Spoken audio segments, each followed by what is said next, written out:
Hello, everybody. I'm Jeannie Blaylock. We are going to miss him like crazy, but Tim Deegan is retiring 40 plus years, giving us the weather on First Coast News. So now we are having some fun reliving memories. And for the first time ever, his mom, Margie Deegan, is talking about Tim in an interview.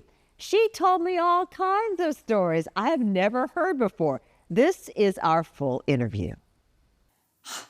I feel like I know you already. Tim talks about you all the time. You guys have a great relationship. Yeah, well, we do.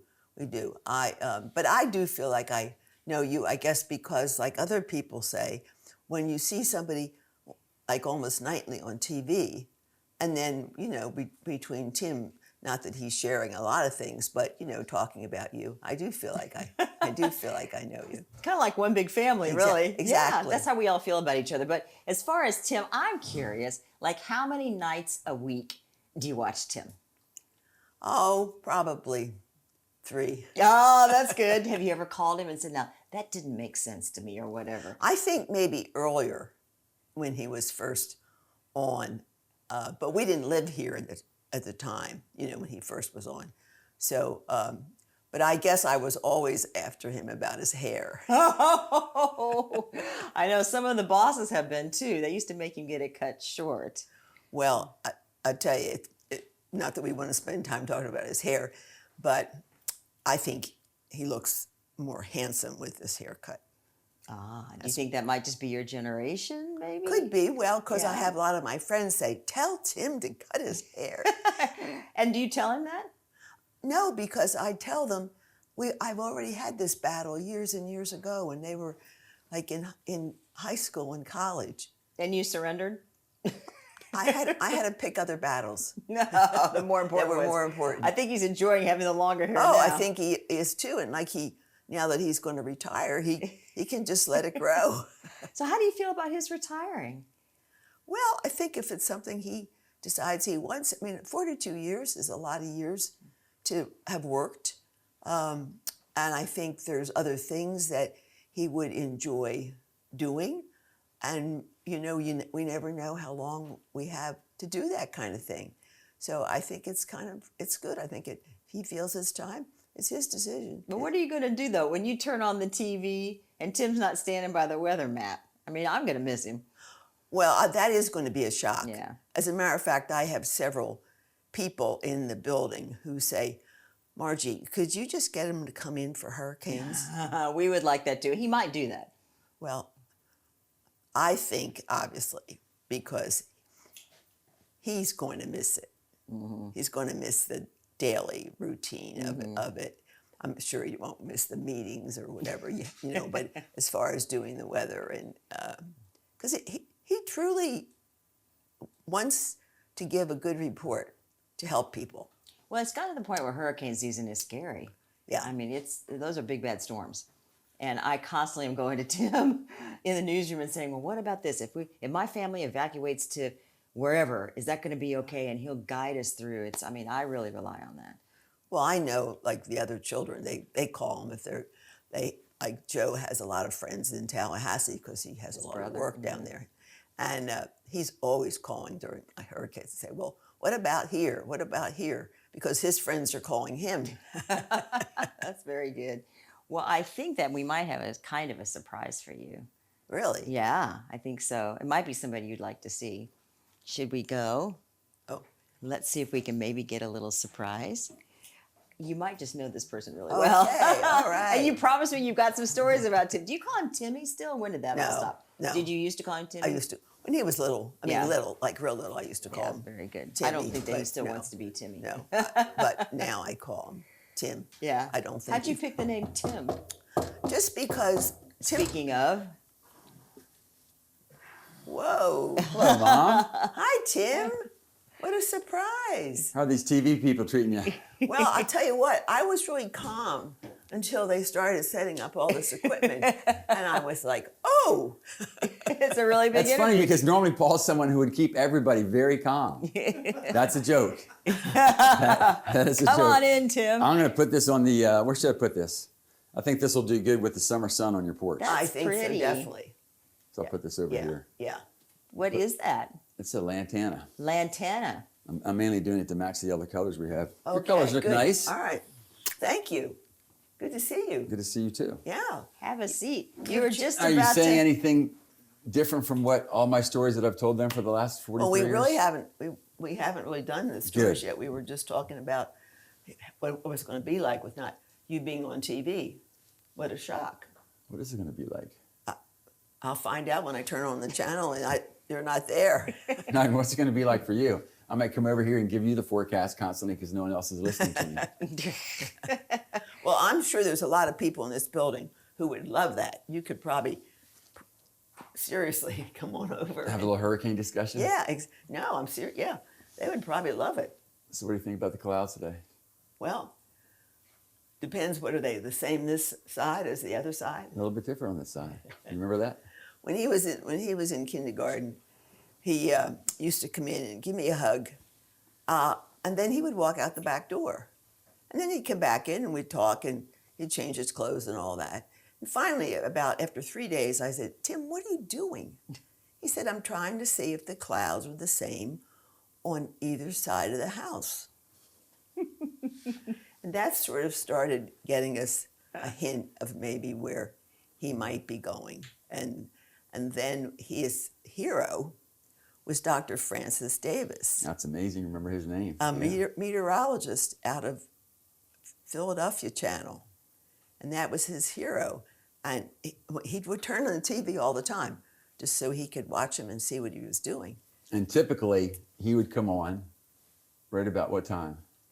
I was going to say like 5:30. Right about the time you'd call us to dinner.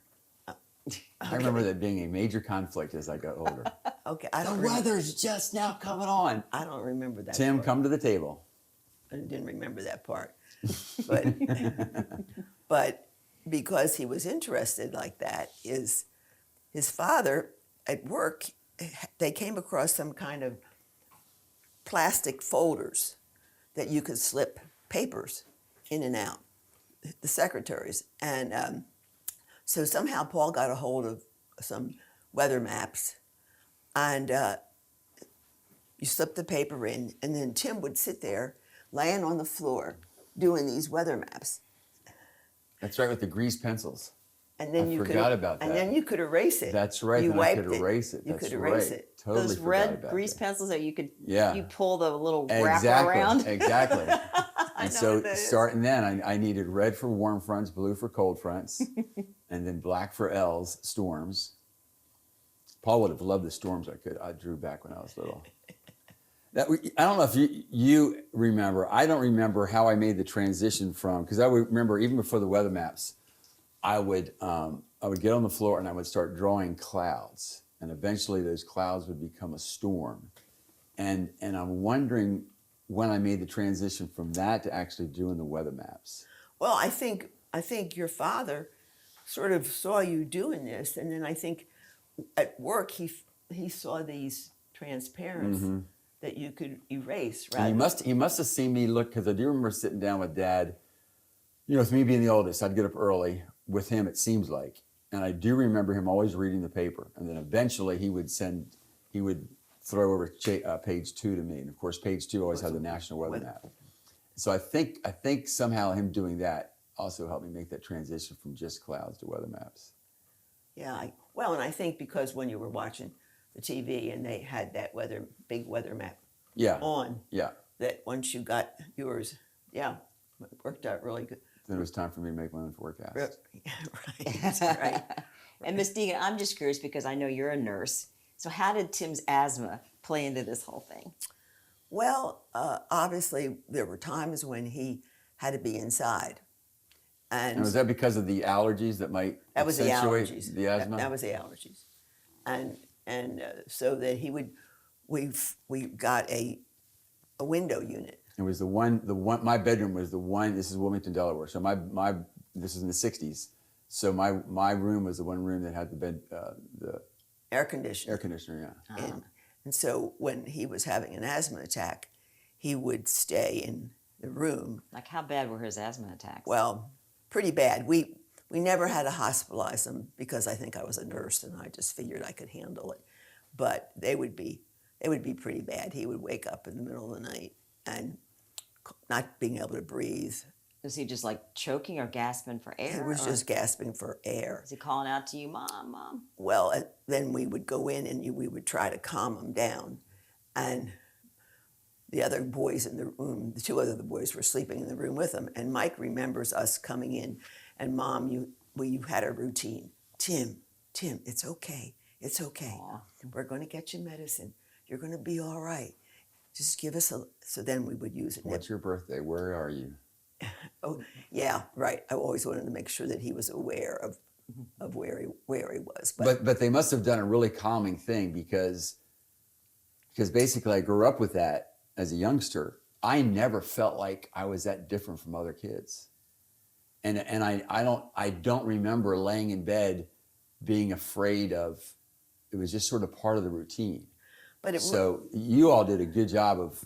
I mean, I knew you loved me, but you didn't make a really big deal about it. It didn't seem like. But it was really only at night that you Yeah. seemed to get this panicky feeling. I think you would be sleeping, and then all of a sudden it was a natural reflex. You couldn't breathe, so you were gasping for breath, and it woke you up. But just one little medical situation. We were dealing with a doctor, an allergist in Wilmington, Delaware, and he finally said, "Mrs. Deegan, I can't do anything more for Tim." And Tim was probably like maybe first grade. Was that Dr. Sally? Yeah. And so he said, "But there's a really good allergist, a child's allergist in Philadelphia." And he said, "I really do think it's worthwhile for you to make the trip." So they got an appointment set up, and we went up to Philadelphia, which actually wasn't a real big deal because I grew up outside of Philadelphia. So I kind of knew my way around. But it was this doctor in Philadelphia, Dr. Lex, and he said, we were going to move to a different climate. He said, "That's not going to help." He said, "Tim is allergic to his own bacteria." Oh, to his own bacteria. You're allergic to yourself? No, I don't get that. Well, like when he would get sick, like the bacteria that was causing the infection, yeah. that would trigger Oh, the allergy dear. attack. So they made a vaccine, and then started injecting him with it. Oh, so it wasn't the pollen and the trees. Well, it was. so well, he much? was allergic. That would aggravate it, that right? would And then- aggravate But it it. wasn't Yeah. the main So thing. it was a common, but Because she was a nurse, she would give me my allergy shots in the kitchen. Oh. Yeah. Now, but wasn't Dr. Lex also the one who thought that strengthening my lungs, aerobic activity, now this is the 60s, it makes sense now, right? But wasn't he the one that got us into doing breathing exercises and saying, we need to get Tim swimming? And well, that was the thing. He said one of the things we need to do is get him into a swimming program, because that will strengthen his lungs because of the breathing that you need to use. because I do remember him saying that he wasn't sure if the whole idea of little boys running, they do it in sprints, right? Whereas he wanted something aerobic. And he thought that maybe in swimming, it could be more of a relaxed.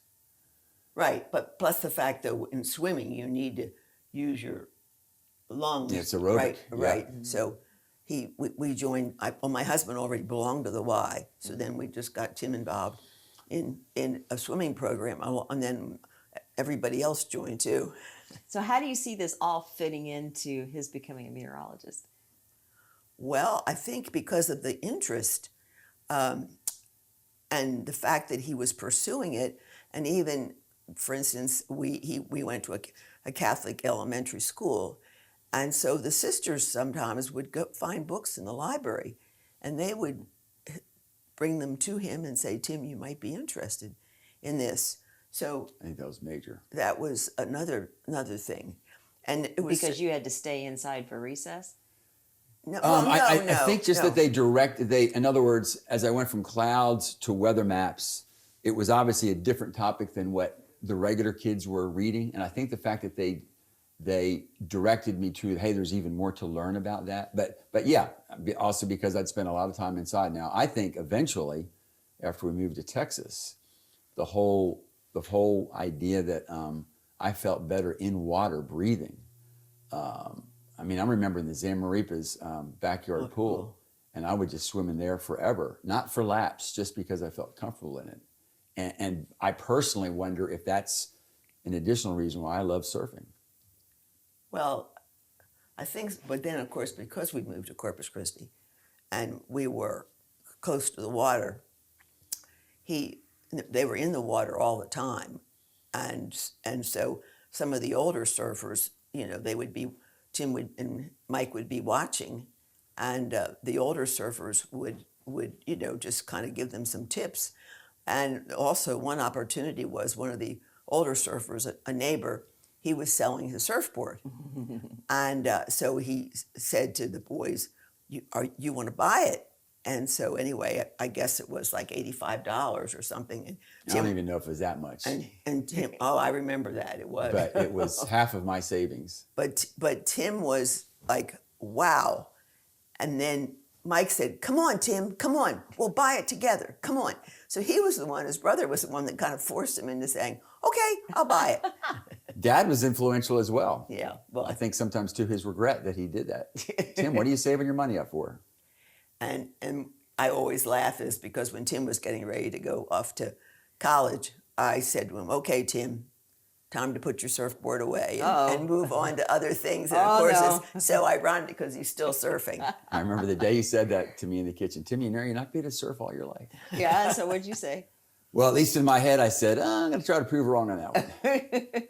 Did he ever get you on a surfboard? Did he what? Did he get you on a surfboard ever? I tried, but it took me too long to get up. By the time I got up, the wave was gone. But her and Dad were major beachgoers. Both in Philly, they would go to Jersey Shore. So then we moved to Corpus Christi, Texas. It wasn't just us. The whole family would go. So that's where we spent our Sundays, on Padre Island. Yeah. Well, let me open this up because you told me on the phone that you have some stories to tell about Tim. So we've been telling a few we want to hear. Do you want to look at these? Sure. Okay. Yeah. This is an album that I put together when all the boys, what was it, 40? 40. You better say your daughter, too. Oh, and Mary Pat, too. And so I decided instead of having boxes of photographs, I would do something with them. So I put them together. And in it, there's pictures of his grandparents. Oh, it's upside down. Sorry. And his grandparents. So just so everybody knows, you his have aunts how and many uncles. brothers and sisters and how many great-grandchildren, Tim? So 3 brothers and a sister. And now Mom has had 2 great-grandchildren born just in the last week, right? Up to 10 now. Yeah, right? right. Wow. Yeah.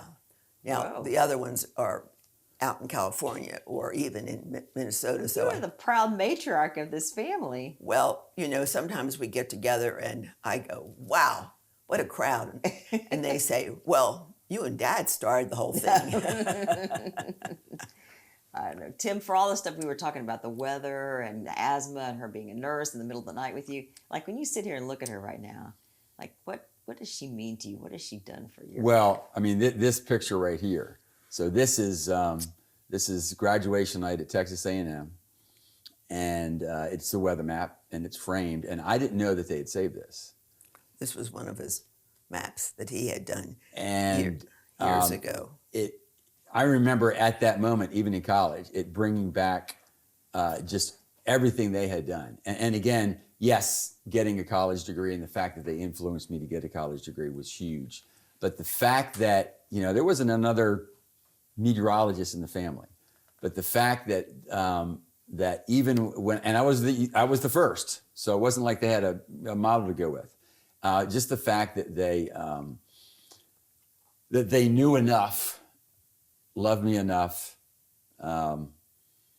whatever, to say, well, let's see if we can keep Tim having fun with weather, all the while really not letting asthma get in the way. I mean, as far as I can remember, that is huge. And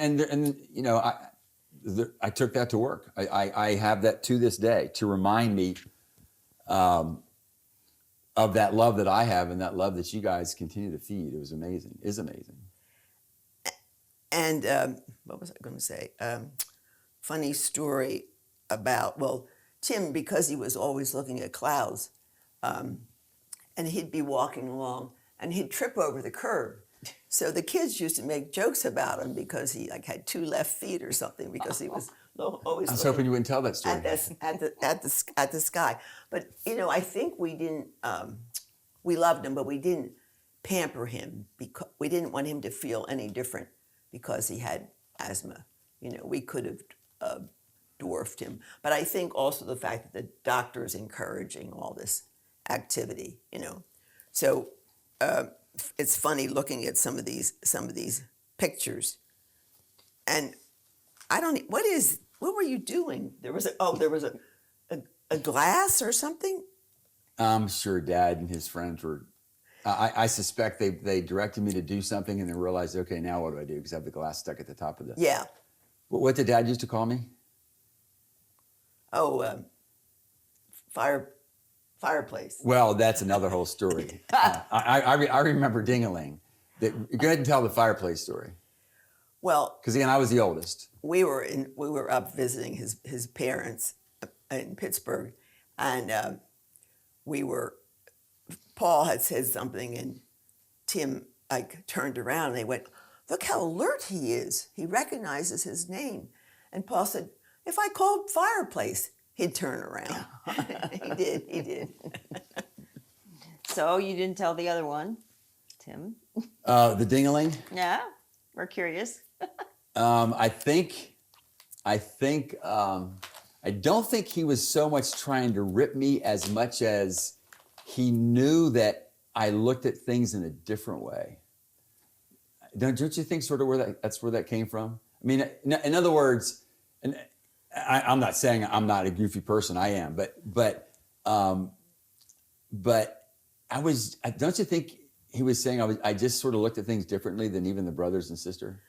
But I don't really think it was anything that was like being derogatory. No, or anything. no. It was just sort of a phrase that he came up with. Almost like, of course, Tim, you would say that silly thing or whatever. Yeah. I'm looking at all kind of funny. So anyway, his first car, and just looking at these pictures makes me laugh and cry almost at the same time, because of, you know, when you're raising 5 children, there's a lot of things that go on that you don't really get a chance to sit and dwell on. And it's only when you're like sitting here and looking at all these things. Well, I'm even looking at this picture here. So there's the 5 of us. Your oldest granddaughter is 11. So basically your great grandkids are about this age now. That's amazing. I was getting back to, because it seems like this picture here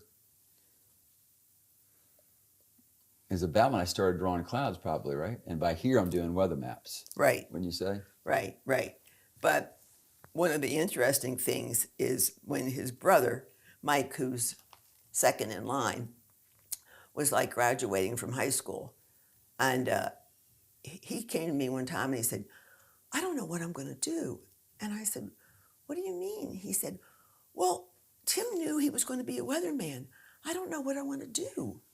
And he felt like he was out of it, that he was missed something along the way. I said, "Mike, that's the whole point of going to university.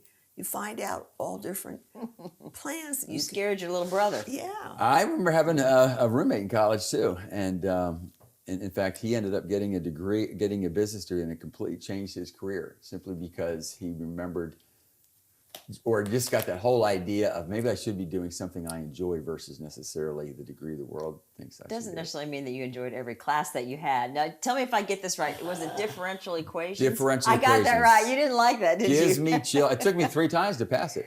Oh, I didn't know that. Yes, I failed it twice. And even though I was getting A's in math, if I didn't pass differential equations, I was not going to get my degree. Did you know he was going through all that in college? Yeah, because I said to him, "Well, Tim, if you don't get your meteorology degree, what are you going to do?" And he said he was going to join the Peace Corps. I started signing up for the Peace Corps, yeah. But that was That was a long distance second choice, huh? long distance second choice. They wanted me to, what was my favorite language, which meant I had to learn a language. But I mean, this is all I'd ever thought about doing. And remember, as I was within a year of graduating, my main desire was to get with the National Weather Service to be a forecaster. But back then, amazingly, the Democrats and Republicans couldn't come together, so there was a budget freeze, And so they freezed hiring with the National Weather Service. And it just so happened that then within 6 months, Bryan College Station was looking to have a morning meteorologist. And then the rest, is history. But Where is your apartment that you first got when you came to this area? I don't know that it's in this book. I think actually it is. Amazingly, you, With the yucky bathroom. yeah, you did. Yeah, she already told me about the I bathroom remember in your being- first apartment. I remember being in my own bathroom, so I thought it was fantastic. Let's see. I remember seeing it, I thought. Maybe it's closer to the front. I don't think. know. I had it marked. Oh, well, here's There's something there. There's another one on the other side. Let's see. Yeah, here we go. This is it. So this is leaving Texas, but that's my bedroom. Now, where is that? Where? So that was at North Street in Neptune Beach. I was half a block off the ocean. Got it for $140 a month. Think about that price these days. Yeah, here you are.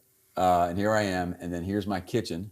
Your first apartment here. First apartment, yes. And was there a bed? That was Yeah. it right there. What is that? I'm pretty much on the floor. On the floor? I had I got a $500 Sears catalog credit card, or $500 Sears credit card, which I thought was huge. I bought a 8-track AM FM, had it on the floor, had to Well, sleep. you have a on- mattress. Had a mattress.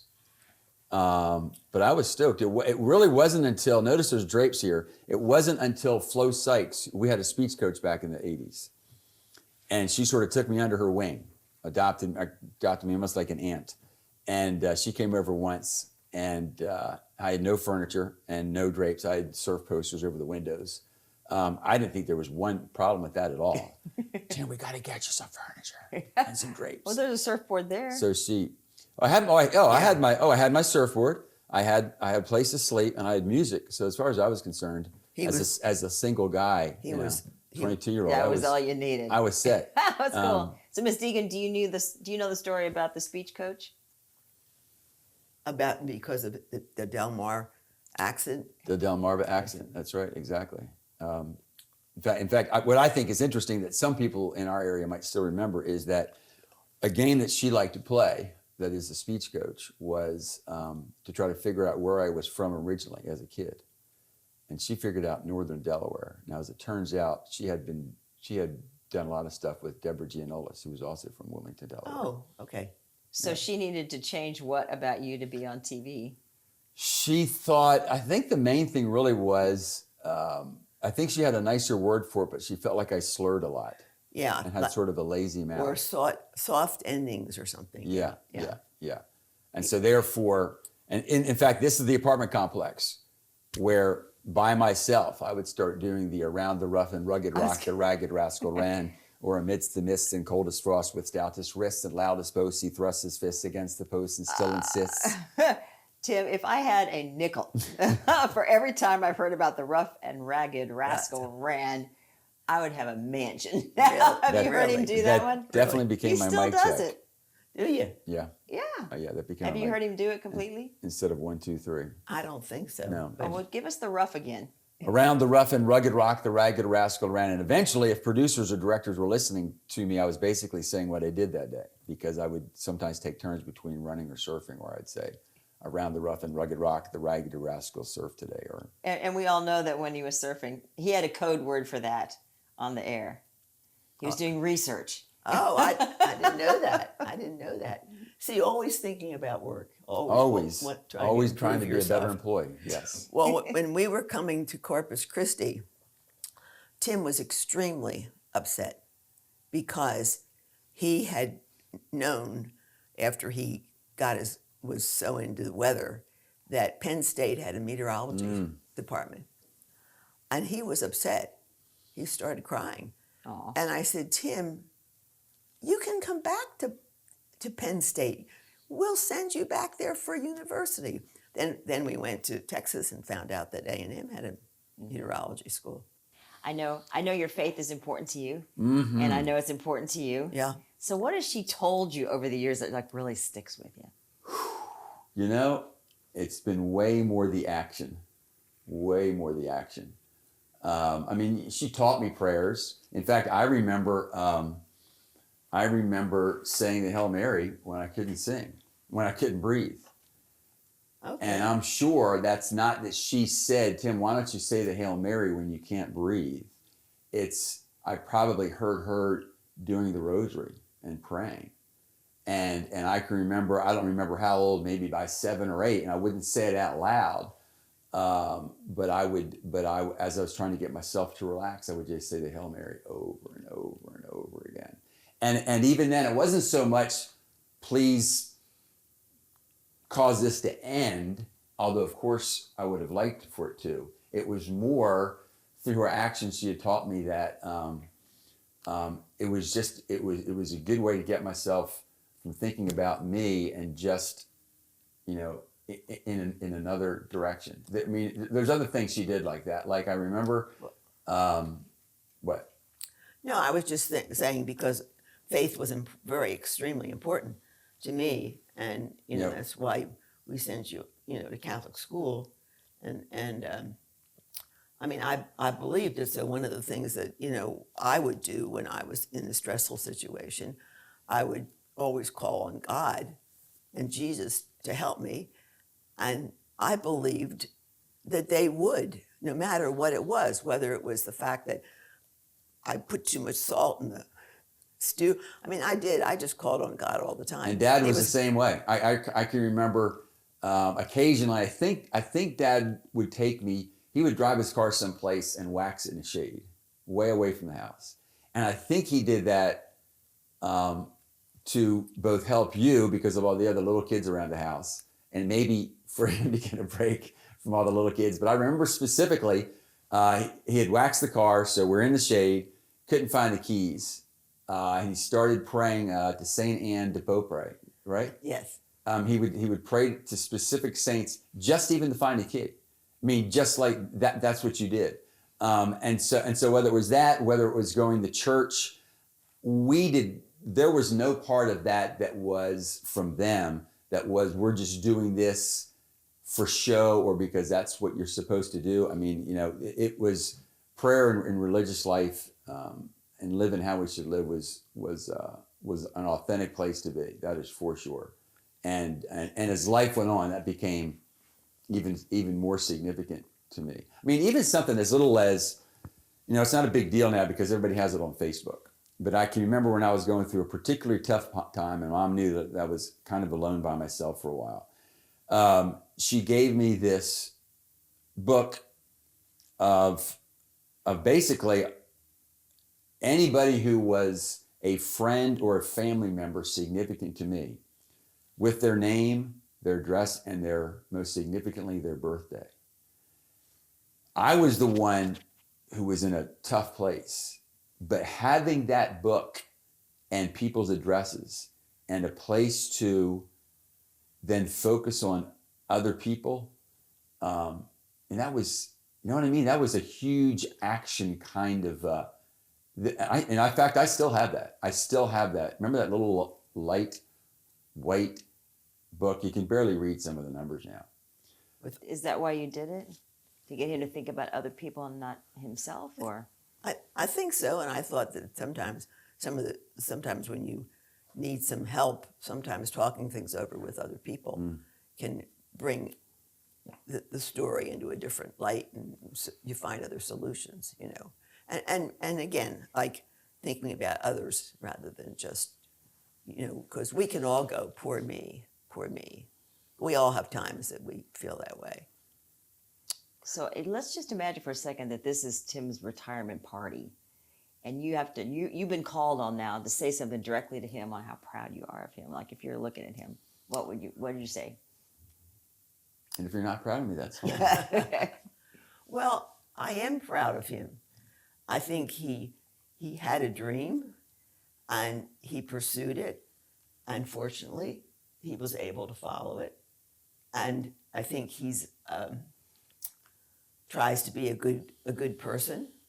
I think he thinks about other people, and I just wish him Godspeed along the way, and take God with you into your retirement years. I will. Don't forget. You have shown me the way. Thank you. Love you. Mwah. Love you. Mwah. Okay. So, as a matter of fact, here's a picture of, I don't know if you remember this, but we're finishing the walk Oh on yeah, the beach. yeah. That was Donna's. when is Donna's walk? Yep. Yeah. Yep. Yeah. Even wore a tux for you. Yeah. Ah, there you go. That's good. Is this is you? Yeah, that's mom. Aw, Oh, that's mom. great. Donna had a Mother's Day walk. Well- I think that was way early with the foundation. Well, actually, I'm enjoying it. I'm enjoying the book.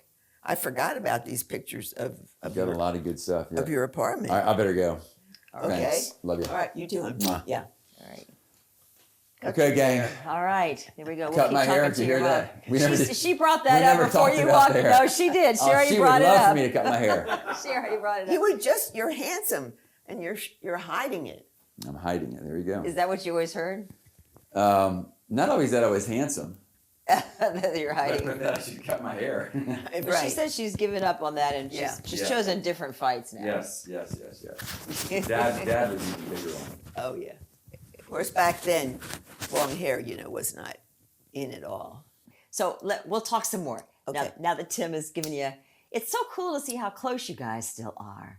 You know, Yeah. not every mom has that with a son, right? I know. And I think moving here, when we did, brought us closer. Yeah.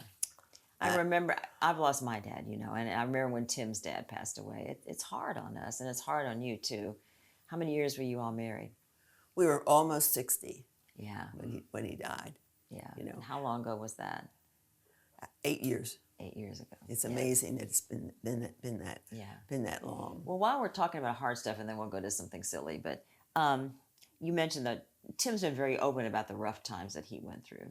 And I think it's cool that he's reached out to other people struggling with that same sort of issue. And I'm sure he's had a huge influence on people. Even with this, to hear him talk about how he pulled out of that and now he can help other people. And he's still faithful to what brought him through it. I mean, that must have been really, really hard on you worrying about him because you couldn't just make it go away. No. And you saw it happening and developing, I'm sure. Well, I think you always want the best for your kids, but I think we all go through some rough times, and it's just that you have support, you give support, and help people get through them with your little knowledge. But Tim's always can be when it's necessary. Like he can actually become, I'm sure kind of narrow focus on the good side. So that I think that's sort of what helped him get through some of this. Definitely. I mean, were you scared during all that? Well, there was really nothing I could do. Yeah. It has to be your idea. But do you remember a time when you thought, he's pulling out of it? He is pulling out of it. Oh, yeah. Well, yeah. I mean, I guess I could see, when we'd be in a group and everybody would be partaking of alcohol, and he would just, it didn't seem to make him feel badly or awkward or anything. And you knew he was healing. Yeah. I know it's something that people struggle with forever as far as being recovering, but he is now on the side of helping everybody else. Yeah. Which is cool. It is. And I think he's had mentors, and I can see that he would then want in return to give back to what people have helped him get through. I mean, I think it's a remarkable organization, or all of a sudden to say, hey, I'm not going to do this, or I can't have this. Yeah, well, hats off to him for doing Yeah. that. And he shared with the entire staff. He told all of us in a big group meeting about it, and everybody was choked up and pulling for him. Let me switch subjects, because let me tell you what I am going to miss about Tim. My son now is 30, and my twins are 30. And not long ago, he and his girlfriend wanted to drive up to Delaware, where she lived. Well, my son didn't grow up in the snow and ice. He grew up here. So I was worried that he'd get in ice and snow. But I didn't know if he'd listen to Mom. So I put him on the phone with Tim, and they Oh. looked at the highways he was going to drive, and Tim convinced my son pretty easily that, that's probably not a good idea right now. And Carson said, okay, well, we just won't do that then. And he was safe and sound, and I'm so grateful because I'm always used to going to Tim and saying, now, my son's going to go on this highway or my daughter's leaving here. And he always helps me and my family on when to travel and where to go and when to leave. And Well, I think it's one of those things that I guess we don't always think about how weather influences our life. It certainly does, or for the good or bad. And sometimes, all these storms, they can't be prevented. So you have to use good judgment in what you're going to do when you're, around them. I remember when we first moved to Texas, and I had never been in a hurricane. I had been in a nor'easter, but never a hurricane. And when we were in Corpus, we decided that we would stay. Well, we weren't forced to evacuate, so we decided to stay. And one of the things is the house was all boarded up, and that actually bothered me more than the storm out there, because I guess I'm a little bit claustrophobic. But the fact that you couldn't see, but you could hear all this sound going out. And one of the things, Tim, he came home to be there in the hurricane because he wanted to see what it would actually be like. came home from college. He came home. And what was he saying during the hurricane? Well, actually, that time we had left, and he and Mike came from A&M and were together. And he just thought it was a blast. And sometimes he has to be careful because it's exciting for him, so he has to be careful. And it's the science of it, yeah. Not to show this to other people who are obviously concerned, which you should be. Yeah. Well, I'm sure there's that science in him, the scientist in him. Yeah. But then there's the other part of him where he's worried about, this is his home, this is his community for 4 decades now. Right. And like me too. I used to not worry about hurricanes, but I do now. They scare me now. I honestly don't know actually how he's going to deal with it, not doing the weather. Oh, he'll still do it. But maybe, his house. yeah. But I just, that it's something he did all the time, and sharing it with people, and obviously he's going to overcome it. But I think about it. What exactly, when the time comes and he's actually retired, how the impact is going to be on him. What's it like living with a meteorologist? Have you ever been outside at a picnic or something and he sees something you all don't know and he goes, okay, you guys, we got to go. It's not safe. We got to leave. Not so much that, but like if you're walking, or maybe you're in a car with Tim and you just want to know one little thing about it, just one little thing. Mm-hmm. Well, don't ask him because you're going to get it for 2 hours. He really gets into the science and what's going to happen and what caused it, and sometimes you get more information than you want. I remember when the manager didn't want him to keep saying isobars because they thought it was too technical. People didn't understand that, so he had to learn all the language for all the rest of us to understand it, which he's done a great job at doing. Yeah. He explained it so I know what's going to happen. That's what people like about that. He explains it, mm-hmm. And then sometimes it becomes less fearful. Yeah. The more information you have, the more you don't have to worry about things. And so, do you have any other funny stories that we didn't get to you wanted to share? I'm trying to think. Have you ever talked to him on the TV like he's there, like, no, Tim, don't say that, or I don't get that. What are you saying? Or no, I haven't. Maybe in my younger years when he first went on and we would come down and visit, maybe I felt more inclined to say to the TV, come on, Tim. What do you think you said? Oh, I just said, come on, Tim, is that really, really true, or something like that? Or I have said, well, what do you know? He does a lot, though, right? Exactly. That's the funny part of it. Yeah, he does know that. But anyway, I think it's wonderful to actually to have a dream like that and to be able to live it. I think he's very fortunate. Do you look back at the health problems he had, the asthma and the breathing and all that? Do you look back at that and see that maybe it was God's plan to get him into this career? It could very well be because of a lot of the time that he was isolated. And I think, though, it's fortunate for him that he had developed this desire.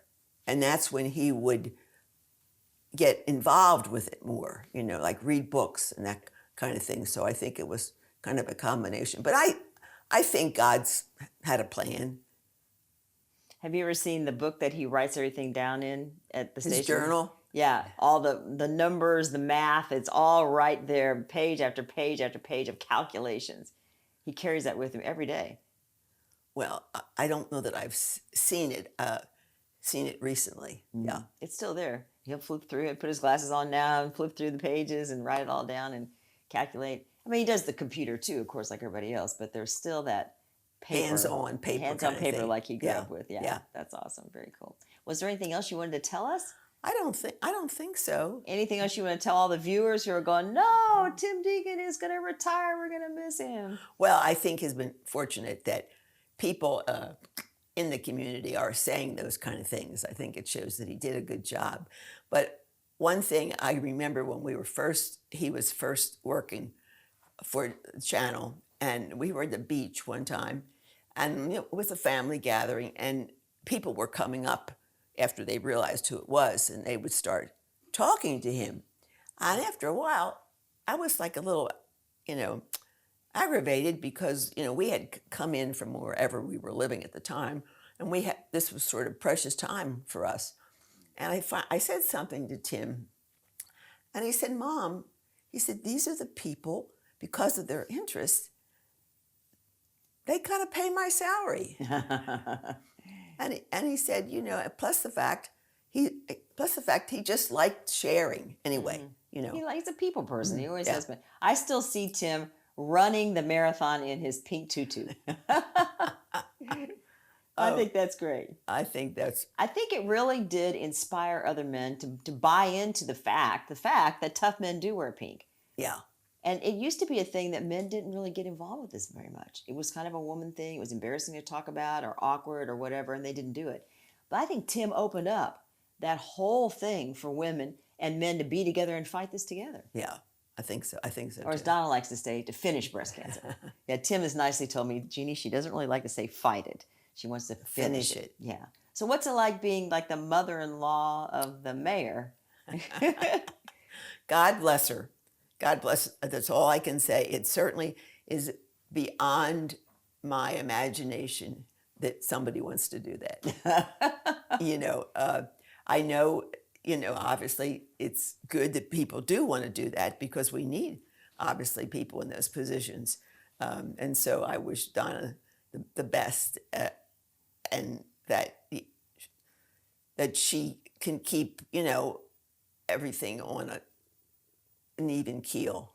Did you give any advice to Tim when he became the husband of the mayor, Mr. Mayor? No, I didn't because it was beyond my experience. Yeah, I think it's something they have to work out. Yeah. So now I've got to ask the mom question. If because you know Tim better probably than anybody else, if he were going to choose his retirement dinner that you would make, what would he request from you? Or that you used to make? Spaghetti and meatballs. Your spaghetti and meatballs. Yeah. Something special about those meatballs? Yeah. Well, I think it would. Again, a funny story is we were coming up to A&M to go to one of the football games, and my son Joe, who happens to be the youngest in the family, he had this big container of spaghetti and meatballs that was in a plastic container with a lid. Well, he tripped. Oh. With the spaghetti. What a mess. Oh. Yeah. So Tim tripped? No, Joe. Joe did. Joe Okay. did. Yeah, Okay. I'm Joe sure did. Tim picked No. up. All right. He was knocking on Tim's door.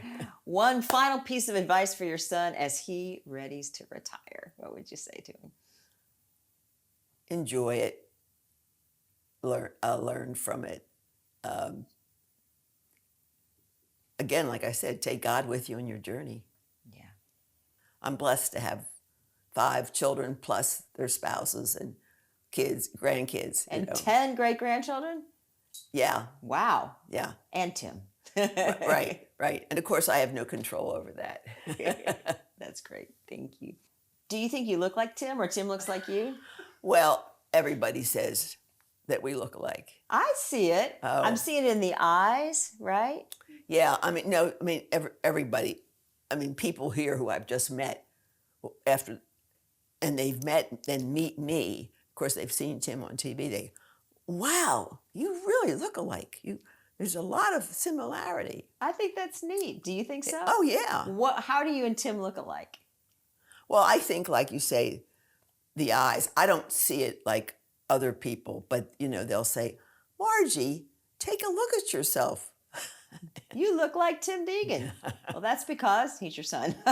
Well, of course, people don't know me, like people that know me say, well, he looks like you, but other people, when I first meet them, well, you do look like Tim. That's a compliment. You guys look great. Yeah. Everybody thinks Tim is handsome and you're a beautiful lady, so that all works out great. Yeah, well, I think he is handsome, yeah. There you go. Every mom should do that. That's good.